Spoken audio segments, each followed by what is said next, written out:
I think I need to fortify myself from some of these topics because I'm going to have a stroke.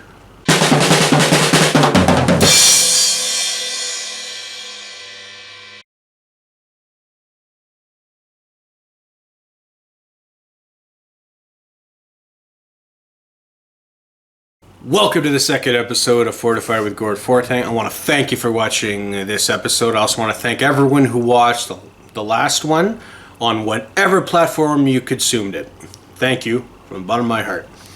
Now I've got some new topics I want to discuss with you, but first I want to take care of some business. I realized that there is some information that I forgot to mention in my show's introduction a couple of weeks ago. This podcast is something that I do in my downtime right now, since it is unrelated to my work at the White Horse Star. I record these episodes in my free time, and along with recording, I edit the sound, I edit the videos, do all the uploading, do all the social media posts myself. Because it's done in my free time and it's unrelated to my work at the Star, this means that I'm a little restricted in how many episodes I can do. So I plan on releasing between 1 to 2 episodes per month at this point. Now this number could increase, and that depends purely on the traction the show gets. If the show gets a lot of traction, that will definitely increase. Now I have actually chosen a hosting service, but I haven't really set it up yet. I expect that this will be up and running sometime before the third episode releases, sometime at the beginning of October. Now, regardless of what happens, I will continue to post updates on my social media, so keep up with that for all the updates, and you should know what's going on that. And last thing I want to mention is this podcast is open to advertisement and sponsorship. If you noticed that I give pauses in between topics usually, that is a great place where ads can be put in. It's done by design. So if you are interested in advertising on Fortified with Gord Fortin, you can do so by contacting me by email at gord.f.fortin@gmail.com. That is gord.f.fortin@gmail.com. Now, on with the show, because I found some new topics that I desperately want to break down and analyze. So, on with the show. Now, I have an update to give. Since my last show, Maxime Bernier, the leader of the People's Party of Canada, has officially been invited to both the English and French leaders' debates. Now, as far as I know, these are the two that are hosted by the Leaders' Debate Commission. Commissioner David Johnston said that the party will run candidates in 90% of Canada's federal ridings. This was one of the criteria any party has to meet to qualify for debates. He adds that the current polls show that the party may elect more than just one candidate other than Bernier.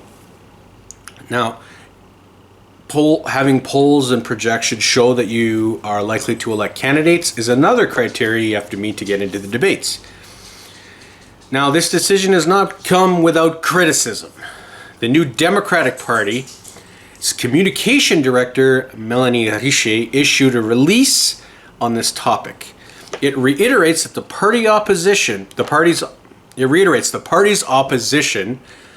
on letting the People's Party in the debates due to it having a hateful message that should not be platformed. It adds that the party's views are divisive. The Conservative Party is also not happy at all with the inclusion. It alleges that Prime Minister Justin Trudeau appointed a Liberal partisan commission to make this decision. Now, the commission originally chose to not include the People's Party earlier in August. However, that decision was not final at the time. It offered to allow the People's Party and Bernier himself to make submissions on changing their mind, essentially. And if I'm not mistaken, there was a deadline for a decision that was the 16th, the day this announcement was made. Could be wrong there, but that was the general understanding that I had. Now, onto my analysis, I think that covers pretty much the facts on this case.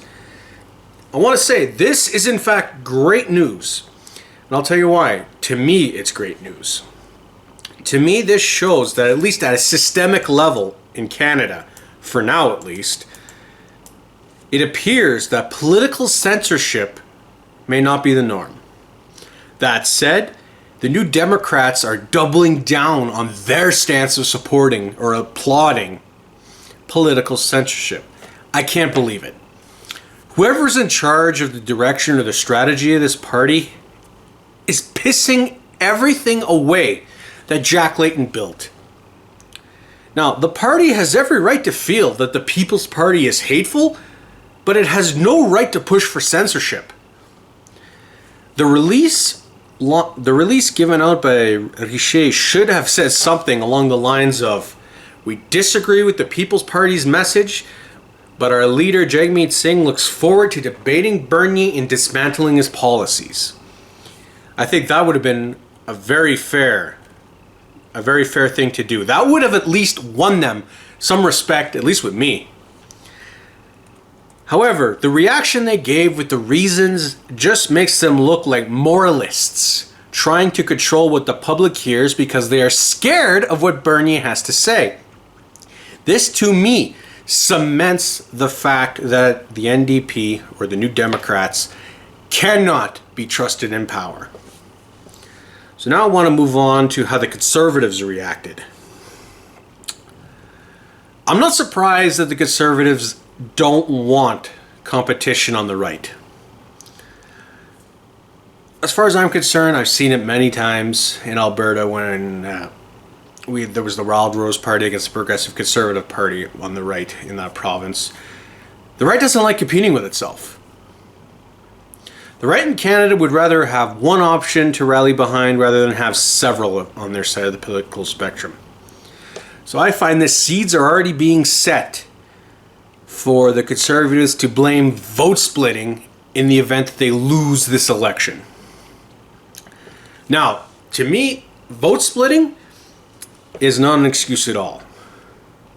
I find the argument of vote splitting falls apart, especially when you consider how many left-wing parties there are in Canada.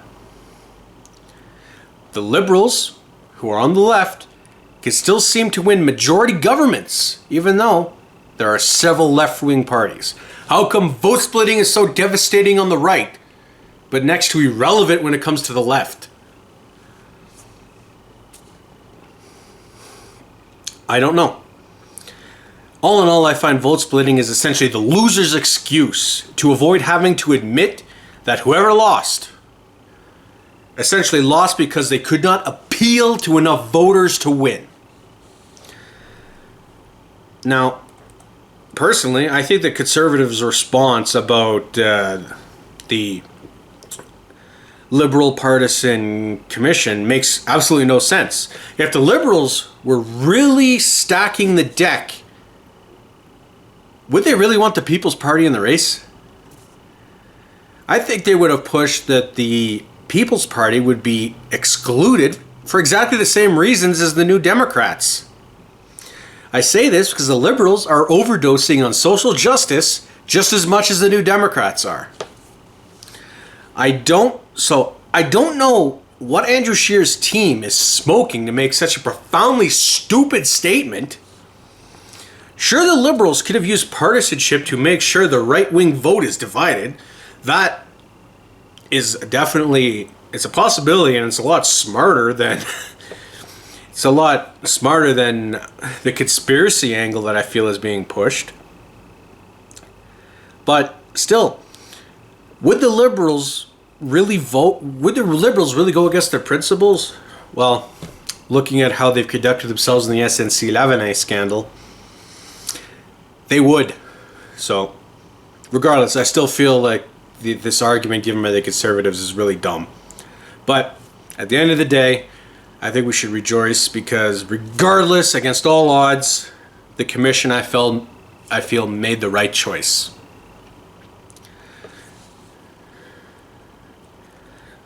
So, now I want to move on to another topic, and this one has to deal with the new climate change initiatives I've seen. It's called the 18 to 8.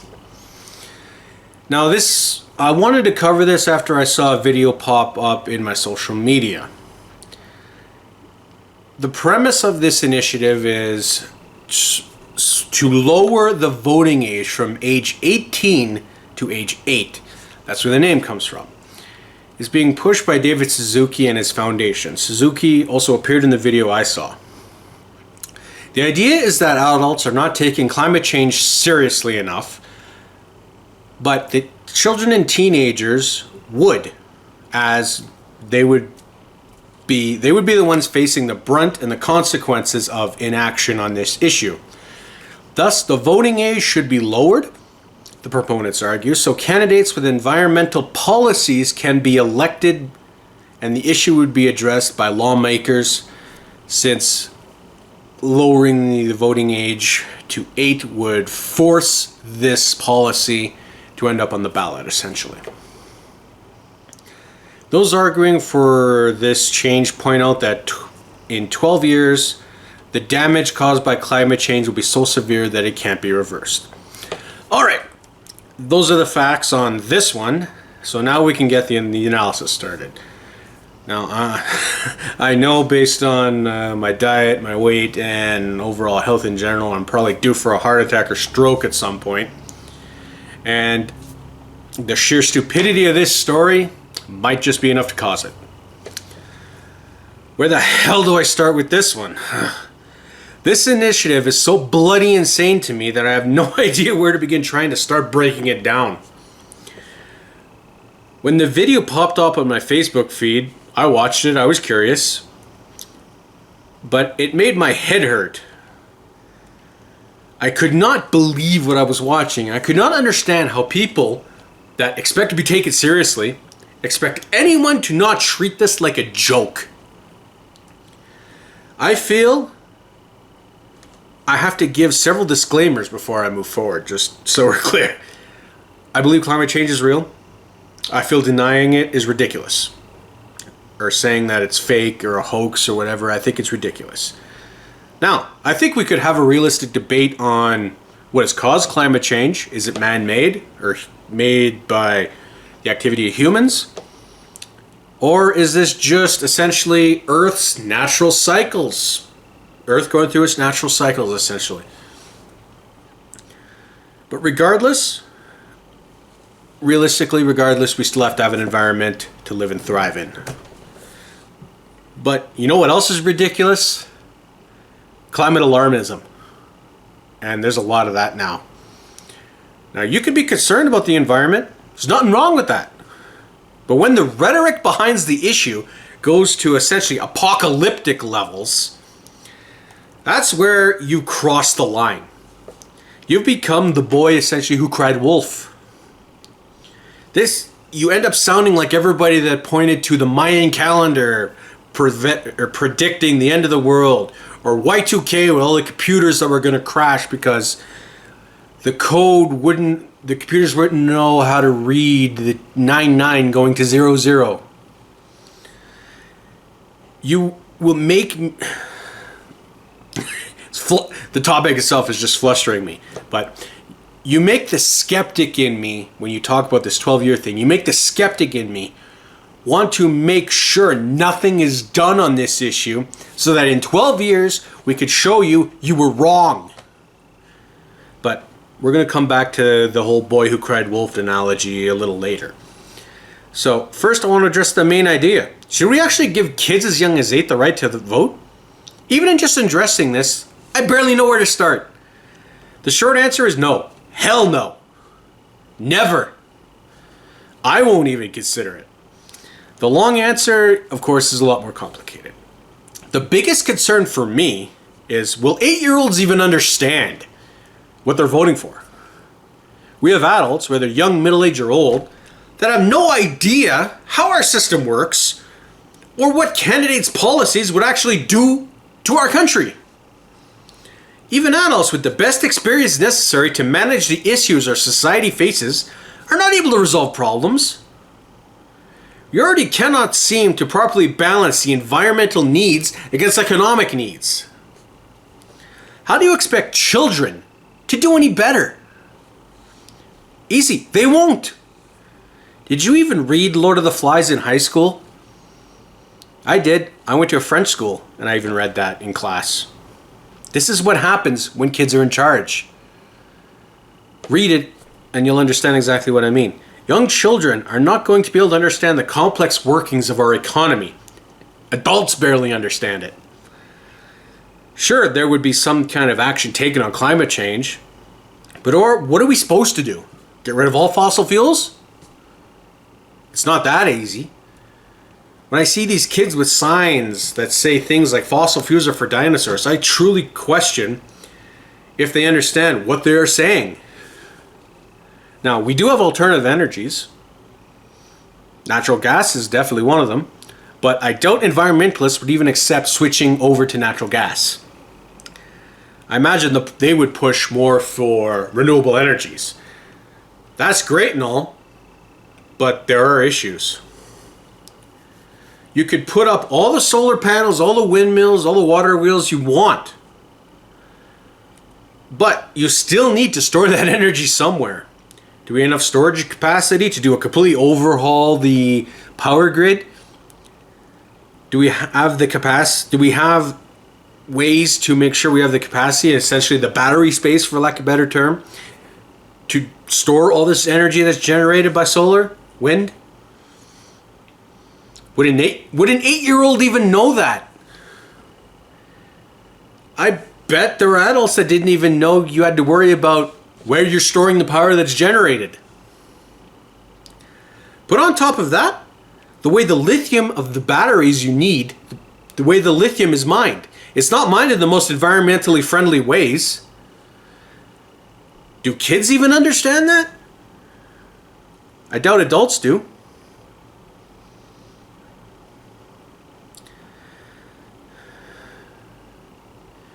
Now, like as I said, do kids really even understand that? Or do they just parrot whatever adult authority figure tells them? Even adults essentially do that. Adults parrot what they hear all the time. Basically, if it's said by somebody they respect.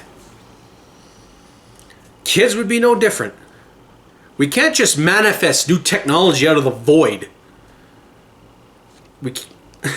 You can't just snap your finger, reach into the void, and pull out a new technology that's going to further make renewable energy viable to replace fossil fuels.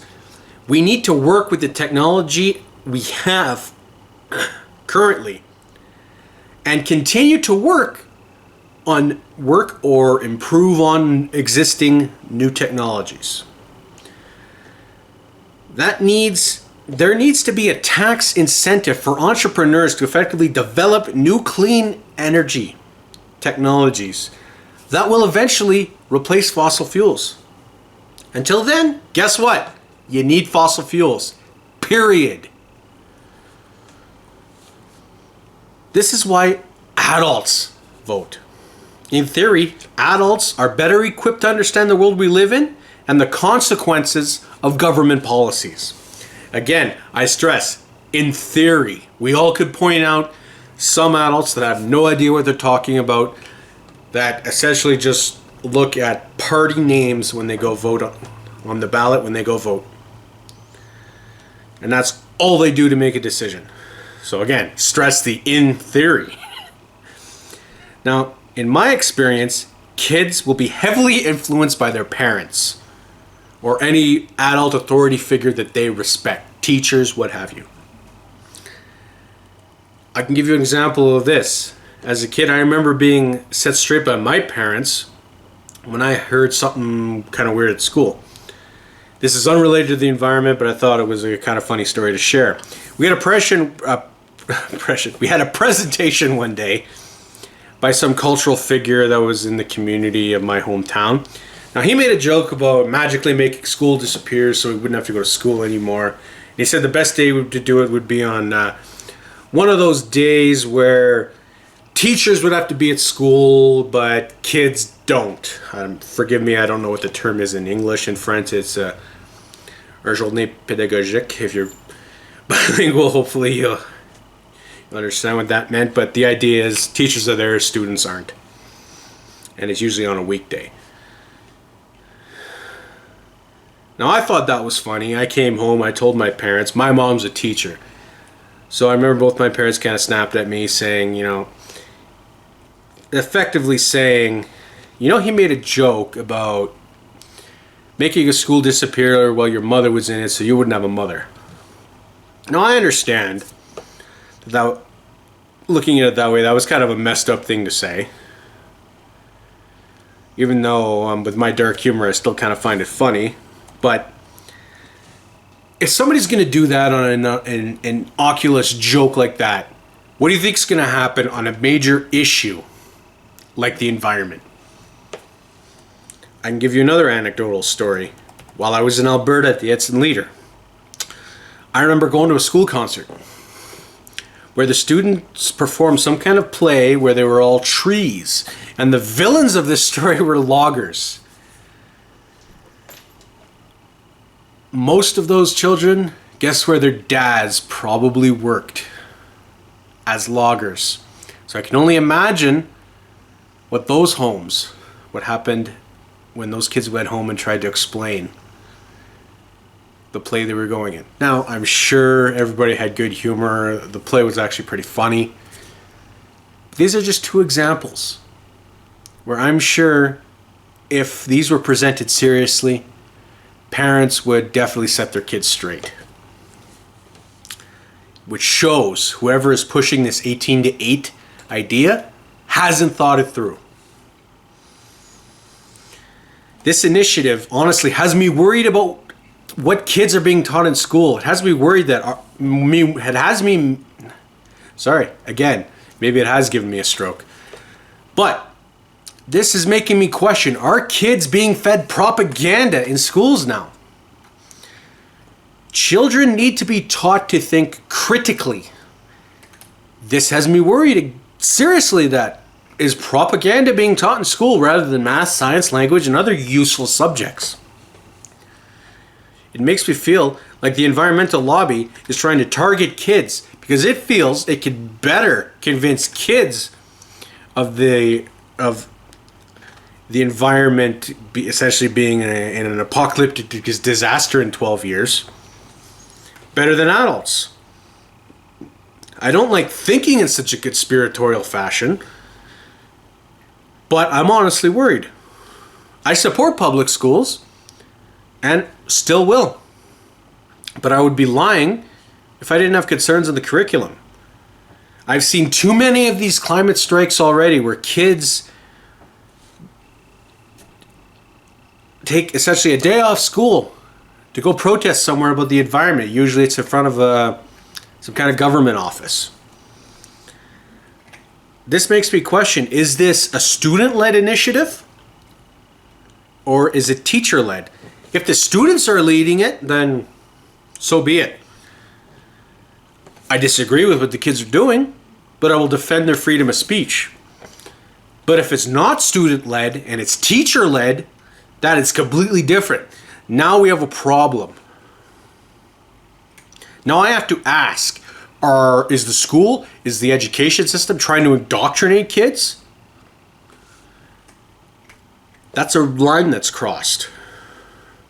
Now I want to go back to my time in Edson again. I had an epiphany when talking to some of the people I knew in the town. I know some parents that would send their kids to a local private Christian school who may not have actually been Christian themselves. They could have been secular atheists or unreligious or maybe Christian themselves. Now, what I found noteworthy about this is the kids were being sent to that school not because of religion. It was not because they would get a Christian education. It was because at that school parents had more of a say in what their kids were taught. Now I'm not going to lie, I had some concerns about this Christian school. I was curious about what was being taught in science class. But I understood why parents would want to send their kids to a school where they had a little more control about what was being taught. So this has me wondering, maybe it is time for parents to have more of a say of what happens in public schools. Who knows? As someone with no kids, I know I don't have a dog in this fight. It would be up to parents to figure this out. Now the stories I gave, I know are anecdotal, but I am sure I'm not alone in feeling what I have described. So one thing I want to say to these activists: do you really think the kids will vote the way you want? To me, I think you would need to have environmentalist parents that are on board for you to ensure that you get the result you want. If we're talking to kids that have conservative parents, you're not going to get the outcome you want. If you have parents that work in the energy sector, you're not going to get the vote you want. What if the child lives in a household that doesn't vote? Their parents have no interest in voting. How's an 8-year-old going to get to the polls? How is an 8-year-old even going to have identification? We haven't even talked about voter ID laws on this one. Would an 8-year-old even have... Would they be exempt from it? Would an 8-year-old even have ID? Will this mean we have to scrap voter ID laws? It seems to me that this is an idea where the logistics are not fully ironed out, and therefore this initiative should still be on the drawing board. Also, how will this change how candidates campaign? I think this is a big issue. Will our elections start being catered more towards children than adults? I got a problem with that. Now, the bottom line, this is a massively poorly thought out idea, plain and simple. To me, it reeks of desperation on part of a movement throwing a temper tantrum because they're currently being ignored. I think that's a good analogy. It's like a bunch of kids screaming and acting up because they didn't get their way. I don't get it. I don't get why they're feeling this way. We have a prime minister that, as far as I'm concerned, looks like he's taking the environment seriously. We got a carbon tax because of him. Is this a movement in Canada that is effectively a protest because Donald Trump isn't doing anything about the environment? Not to sound conspiratorial again, but it does not help this initiative's case when there was a report released earlier this year that concluded that climate change in Canada is essentially 3 times worse than the rest of the world. Or at least the effects we're feeling are 3 times worse. That gets even further exacerbated with this notion that in 12 years the damage will be irreparable. That's the danger of climate alarmism. It seems that every day that goes by, the activists will pull out some new report or some new study that says, it's even worse than we thought. We got to do even more now to fix things. Now, if you want the average person to care about your issue, you have to present yourself as sane. Acting like the sky is falling will never get that done. We should all be able to understand the dilemma. It's hard when a major issue that you care about so deeply is not being dealt with. It's difficult to deal with a situation when you feel no one is listening, or worse yet, no one cares. It's frustrating.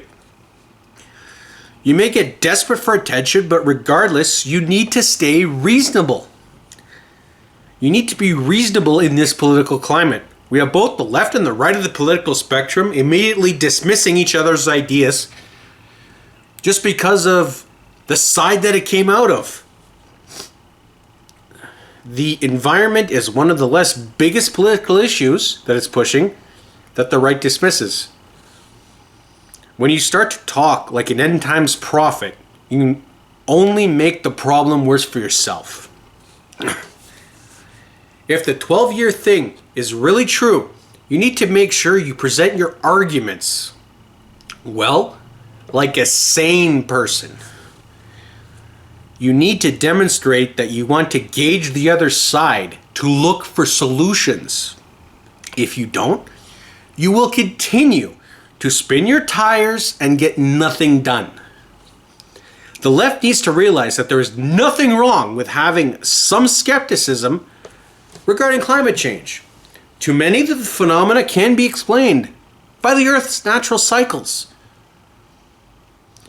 Bottom line, you need to work with people, not against them. So here's my advice to everybody pushing for lowering the voting age. Listen to George Carlin. Leave the kids alone. Win the people over with your ideas. Quit hiding behind kids to get your way. If you don't stop, you're just going to continue hurting your own cause.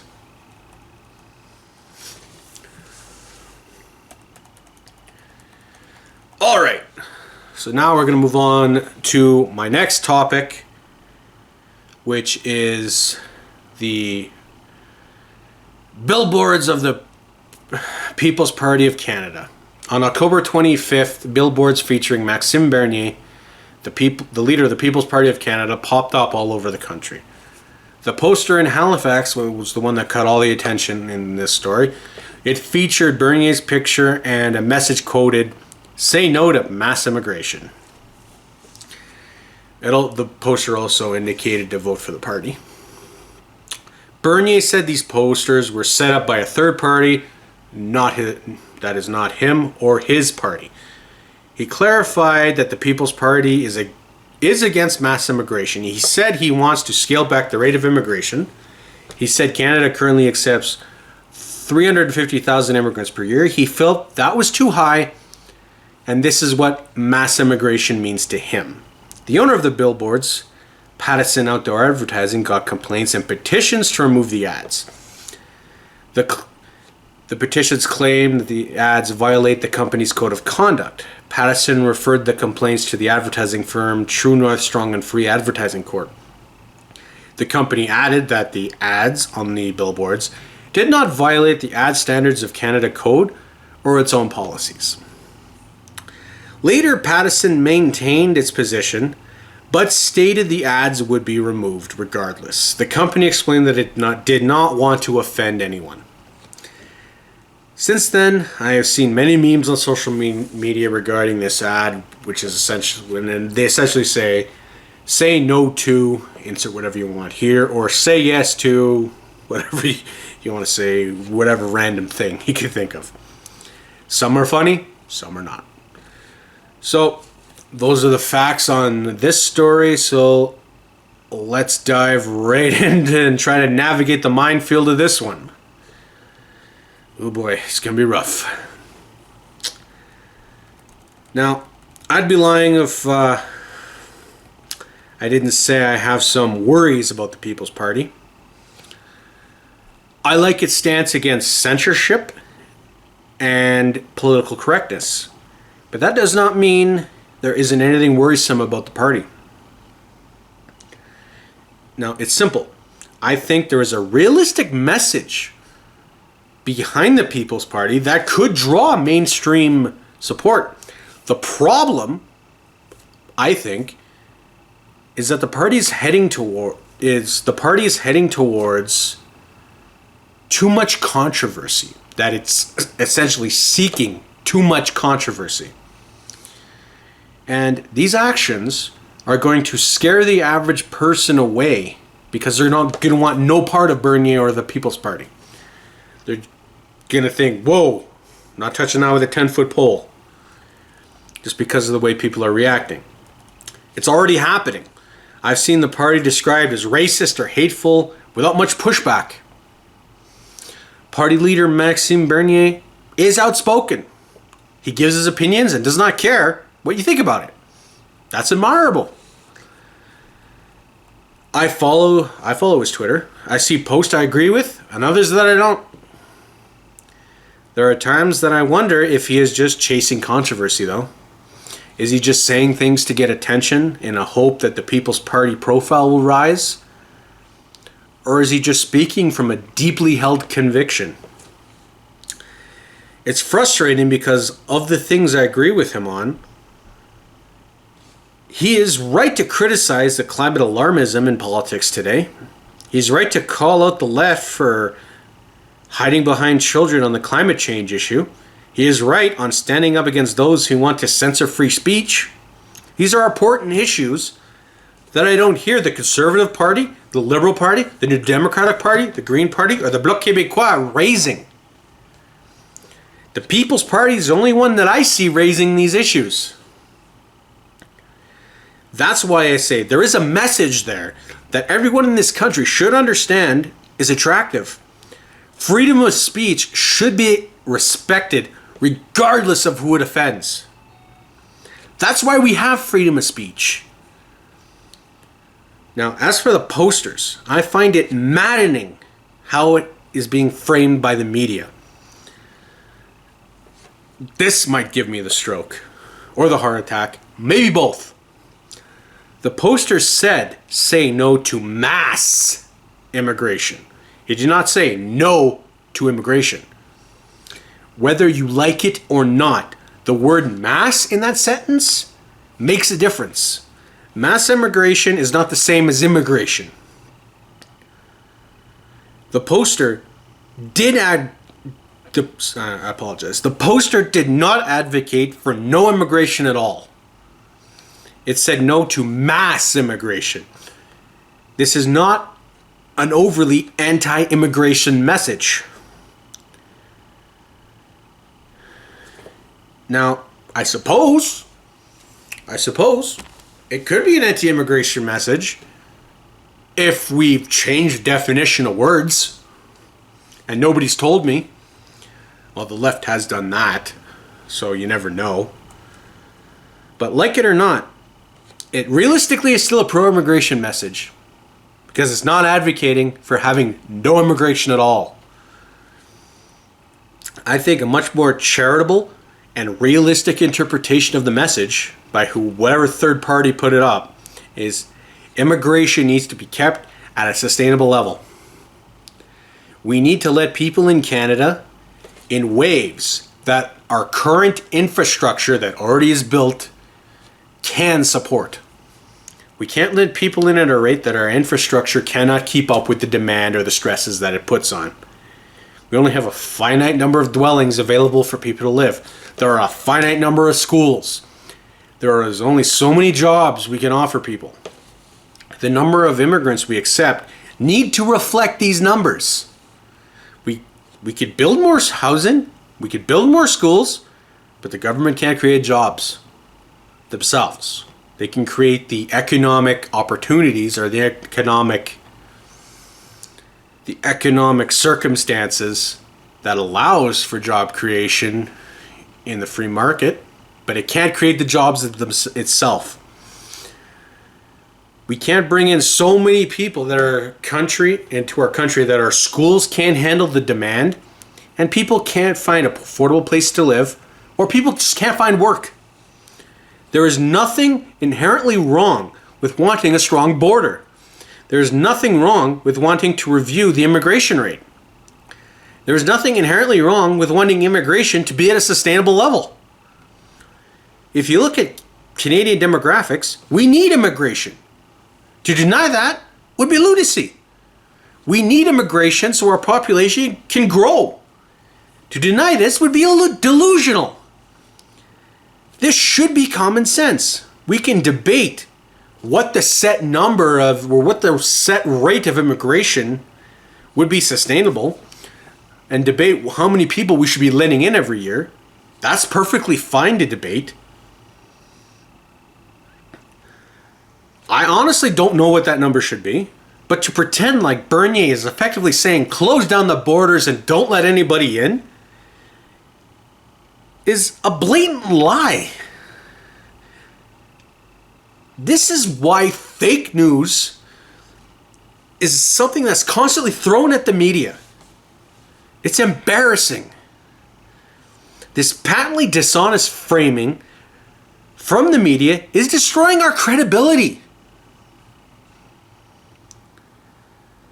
This is why trust in the media is so low. This is why our industry is in the toilet. Why would anyone pay to read a paper, listen to the radio, or watch TV just to see or read or listen to a dishonest journalist tell obvious lies and then act like they're not lying at all? Act like what they're saying is objective. Personally, I see a bunch of journalists that need to be sent back to journalism school immediately. The bias against this party is obvious and it's embarrassing. This is why I get frustrated when Bernier just seems to be chasing controversy, just trying to say controversial things just to generate some kind of outrage or generate some kind of reaction. I know he's fighting an uphill battle with censorship, but I feel he is taking a realistic a message but baking a giant cake of crazy around it. And that will scare people away. People that get scared away are those that don't realize what is happening in society. They're the ones that will look at me like I have 3 heads and say, I don't see the bias. Or, what are you talking about? They don't follow these issues for whatever reason. These people probably live happier lives as a result. But regardless, this case shows that if the right person complains, your message can and will be removed. In this case, it's immigrant groups that complained, and the billboard and company removed the ads, despite the fact that it did not violate any policy. These posters should have never come down. You have every right to disagree with the message of the ad. You have every right to be offended by it. But you have no right to force this ad to be removed. Because you personally just cannot stand the message. This is political censorship, plain and simple. Personally, I think people may privately consider voting for the People's Party, but I doubt they actually will, or they will publicly admit it. I think the outrage culture will scare people away. Society needs someone to stand up to these new moralizers. Today, it's not the religious right that are moralizing and telling people how to live. The moralizers that are trying to tell you how you should live your life are on the social justice left. I have my doubts that Bernier will be the figure in Canada that will emerge to fight this movement of censorship, but I could be wrong. Either way, I hope whoever that figure is appears soon.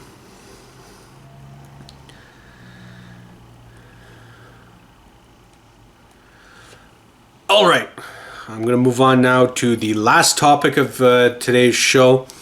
I want to give my thoughts on the upcoming Canadian election. It's just going to be straight opinion this time for this topic. It's just, I'll get into it. So let's just dive right in. Prime Minister Justin Trudeau has dropped the writ as of September 11, 2019. This officially kicks off this year's federal election. That meant Governor General Julie Payette dissolved Parliament, and 40 days from the 11th, there will be a vote. Woo bloody who. I just want to get into my feelings based purely on what I've read and heard thus far. I will do another segment in a future episode before Election Day about party platforms and all that. I may even do some YouTube videos depending on schedule, but as well as covering debates if anyone has a major gaffe that I can't ignore. Again, if time permits. But I'm not excited for the vote, and I can't hide it. I'll be honest, I just don't bloody care anymore. There's no change. We have liberals who have forgotten what the word liberal actually means. We have a conservative party that is trying to essentially act like what the liberals should be, rather than actually be conservative. You have New Democrats, or NDP as they're referred to here, but I absolutely hate acronyms. They seem to want to be irrelevant. The Green Party doesn't want to try to woo anyone who is an environmentalist. And the Green Party, along with not wanting to woo anybody that is an environmentalist, they also don't want to seem to woo anybody that isn't a social justice warrior either. The Bloc Québécois, is it even still together? And let's face it, supporting the People's Party in this political climate is career and social suicide. So what is there to even be freaking excited about? There are only two parties that actually have a reasonable chance to win. The Liberals are trying to look like they're more compassionate to a wider array of people. And the Conservatives are trying to paint themselves as saner Liberals. Well, sorry, but you both bloody suck, and neither of you deserve my vote. Guess what? I want my Liberals and my Conservatives different from each other. We need different options from different ends of the political spectrum. There are times in economic situations where left-wing policies are attractive. And there are times when the right-wing policies could be attractive. This is why we need parties running on platforms that actually reflect their ideologies. So in this case, we have Liberals that are going hog wild on the social justice warrior mentality. The New Democrats and the Green Party are doing it as well. The New Democrats believe in social censorship. Let's start with them. That's right, political censorship. They may not call it that, but their support is clear when they applauded the exclusion of the People's Party from the English and French debates. And doubled down on that when the party was eventually included. This is appalling from a political... my apologies. The applauding a form of political censorship is unacceptable. The party claims that the People's Party message was hateful and thus can't be platformed. After the Commission's decision, again, they doubled down on this again, saying hateful and it encourages white supremacy. These terms are being thrown around so much, like there is no tomorrow. Once again, I want to thank the NDP for tearing down everything Jack Layton built. This garbage is going to give me that stroke and a heart attack at the same time. Mock my words. This, in my opinion, tells me all I need to know about the New Democrats. They do not deserve my support. They do not deserve your support, in my opinion. If they applaud the censorship of their opponents, what is to stop them from supporting more censorship? You can't stop bad ideas by making them taboo or harder to hear. You let people express their bad ideas and then rebut them with good ideas. When did that go out of style? All you are saying is that you fear what the People's Party has to say. This one action alone disqualifies the New Democrats and all their candidates from getting my support. And this is likely going to prevent them from getting my support for a very long time. To me, if you don't speak out against censorship or leave the party, you are communicating to me that you support censorship. So right there, the New Democrats are off the table.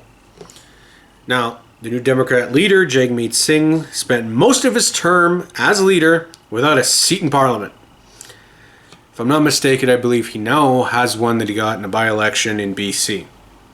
But I think he spent way too much time outside of the House of Commons to be taken seriously, at least in this election. In whatever one comes after 2019, that could change. But right now, nope. He has given us so little time to show how he would act as a party leader in Parliament. So as far as I'm concerned, there is nothing much to say about him. He's bland and has no presence. In my eyes, Jagmeet can't save his party from the censorship position. So now let's move on to the Liberals. We could talk much more about the Liberal leader since he has at least had his seat for the last 4 years. He's definitely had it longer than that. But he's definitely at least been leader for the last 4 years. He's been leader a lot longer than that too for the Liberals, but again, you get my point. I feel Justin Trudeau is untrustworthy. In the past, he has taken actions that would deepen the divide between francophones and anglophones. In 2015, he refused to answer a question asked of him in English in Quebec, in English. A week prior, he did the same thing in Ontario when a question was asked of him in French. I did a video about that on my YouTube channel. Check it out if you want. For me, as a Francophone Canadian living in an English-speaking area of Canada, I have no desire, zero, to keep fighting the linguistic battles of the past. I can live perfectly fine as a French speaker in English Canada. Neither side will gain anything from continuing to fight on this. So Trudeau lost me on that issue alone. The criticism he faced largely centered on how the Anglophone minority in Quebec was treated, rather than the other way around. But my issue with Trudeau does not end there. Then we have Trudeau's blatant Quebec favoritism in the SNC-Lavalin scandal. He bent over backwards so the company would preserve jobs, but did little to help the Alberta oil fields or Ontario auto workers. Just two examples. He clearly messed up when he tried to pressure then Attorney General Jody Wilson-Raybould to avoid prosecuting SNC-Lavalin over bribery and corruption charges in Libya. I have a problem with that. I thought the left was supposed to be about I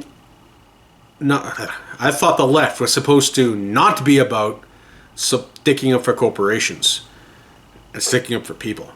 Trudeau could say it's about preserving jobs, which is fine, but it's blatantly obvious it's because the jobs were from Quebec. If this was an Alberta oil company, I doubt there would have been a scandal because he would have just let the prosecution happen, as far as I'm concerned. That's my opinion. So to me, Trudeau has compromised ethics and should not even be the Liberal leader, let alone Prime Minister. Another issue I have is when he just yelled at a woman and called her racist when she questioned his policies. That's not an argument. That is just shouting down this woman who is questioning his policies. He's clearly playing by the rules of the American left, which puts me off. This woman could have opposed Trudeau's policies on a genuinely racist level, but you don't win arguments and bring people together just by hurling ad hominem attacks on them. I think Trudeau is a hypocrite on his environmentalism and feminism. No one would even care if he didn't publicly make a big deal that he is both those things. Now, it's enough bashing Trudeau. Let's go to the party itself. One worry that I have is the digital charter the Liberals passed. I've heard it described as a means to compel social media companies, force them to follow the Charter of Rights and Freedoms, which comes to online harassment. On paper, that sounds great. When it is passed, when you realize it's passed through a lens of social justice, I get the feeling that only protected groups under that ideology are the ones that are going to be advocated for. This is troublesome because everyone of all genders, races, religions, identities, and any other way you want to subdivide people, get harassed online. Absolutely everybody does. That includes a white, straight, cisgender Christian man, as well as everybody else. I doubt small L liberals. Now that means those who believe in liberalism, but do not necessarily support the Liberal Party, truly realize how far to the left the Liberals have gone. I think the people that won't know that are those that don't know much about internet culture or know what's going on in the social justice warrior ranks. They're lucky. But they may wrongfully think the Liberals are still center-left. So now let's move on to the Green Party. They're in an odd position. I've heard that the Greens could be in a position to eclipse the New Democrats. I don't know how realistic that claim is, but how relevant could the Green Party be if its main issue, the environment, has essentially been adopted by and incorporated by most of the other parties. So how can the Greens fully stand out in those circumstances? I doubt it will, unless it draws the New Democrat support after all. Unlike Jagmeet, leader Elizabeth May has held her seat during the entire Trudeau tenure as PM. That does not mean she has demonstrated that she is capable of being the leader of the country, however, but whatever. I went over these first three parties for a reason. Here in the Canadian left, we have at least three major parties. These parties, however, are not clustered at various points on the left at all. They all talk social justice, income inequality, and the environment. They are all leading further and further left while doing little to differentiate from each other. I honestly cannot tell the difference sometimes between the Liberals, the New Democrats, and the Greens. I saw a political cartoon that I found hilarious. It had the Conservative logo on one side and a red Liberal logo, a green Liberal logo, and an orange Liberal logo on the other. It made me laugh because it's true. Sometimes it is incredibly hard to differentiate between those three parties. All are acting like they are the center, when realistically they're all further and further and further left than they'd want to admit. So now let's talk Conservatives. The Conservatives right now have been called Liberal Light, essentially, and I agree.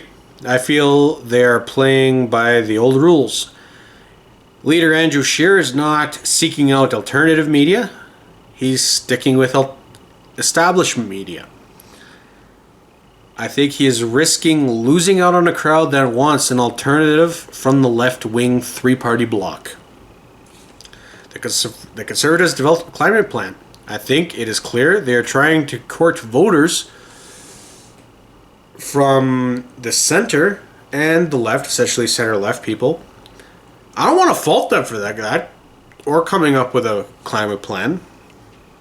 We should appreciate a party on the right that is developing such a plan.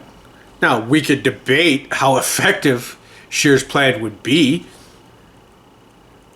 but good on you for taking up that issue. The problem I have is we need conservatives. We don't need conservatives moving to the left or to the left or center position just because the Liberals abandoned it. That's where the Liberals should be. The Conservatives should stay right of center. Let the New Democrats and the Greens fight for whoever wants to be further left.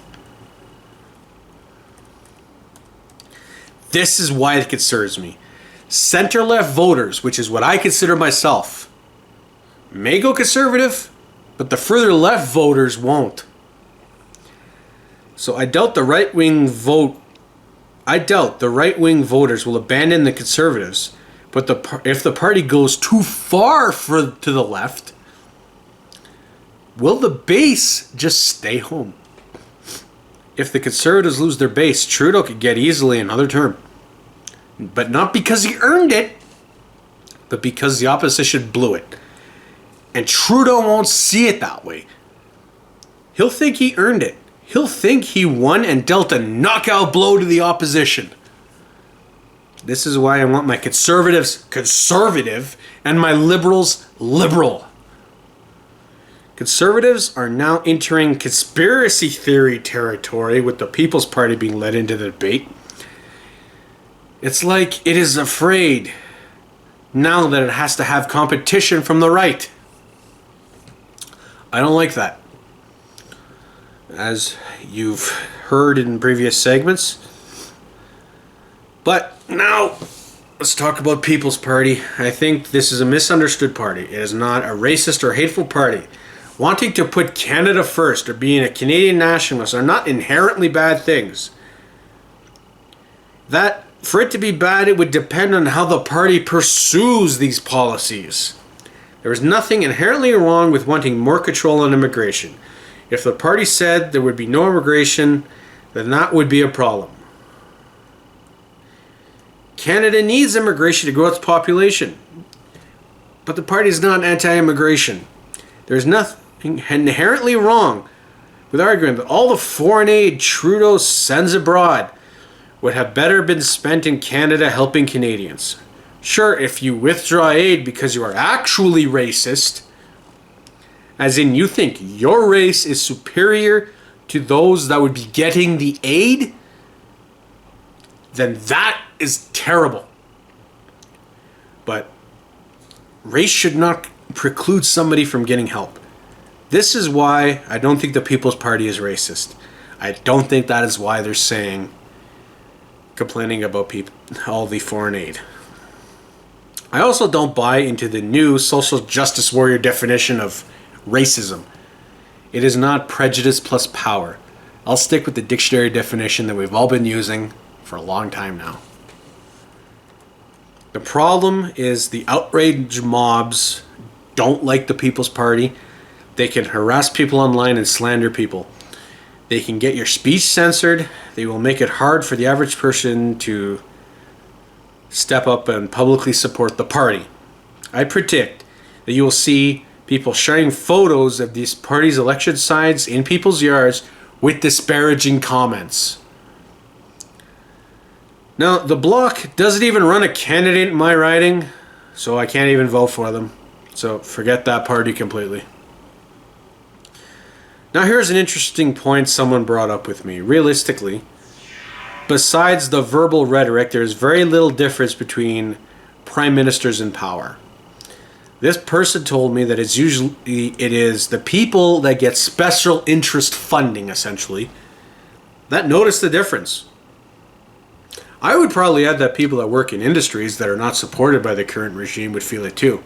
I imagine the oil workers in Alberta felt a huge difference between Harper and Trudeau.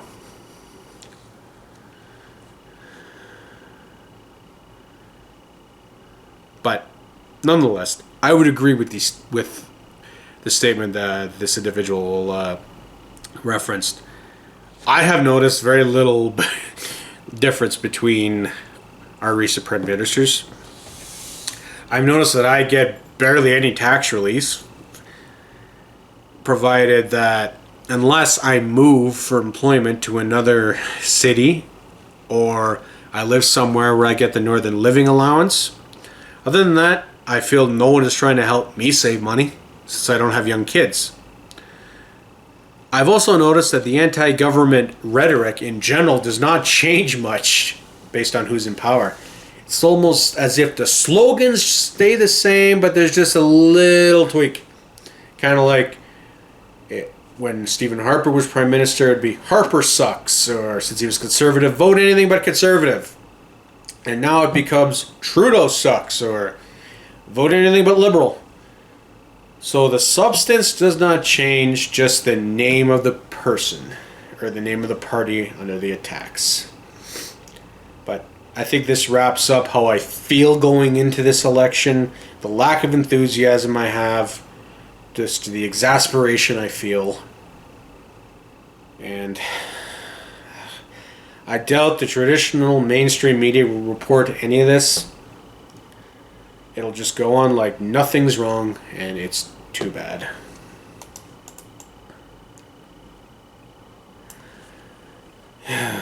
Well, I want to thank you for watching this episode of Fortified with Gord Fortin.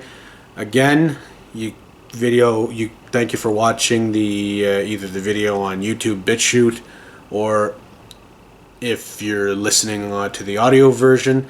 As I said earlier, I have chosen the host. I just haven't set it up. I plan on doing that sometime before the third episode gets released, which I'm aiming for early October. And I'm looking for that episode to be election related, going over a little more detail on platforms. Again, thank you for watching. Have yourself a good day. I'll see you in October. Take care. Follow me on social media. Again, it's on Facebook, Twitter, Minds, BitChute, and YouTube. Usually on Facebook, Twitter, and Minds, it's gord.f.forte. Some kind of combination of that. Follow me on social media. Until next time, have yourself a great day.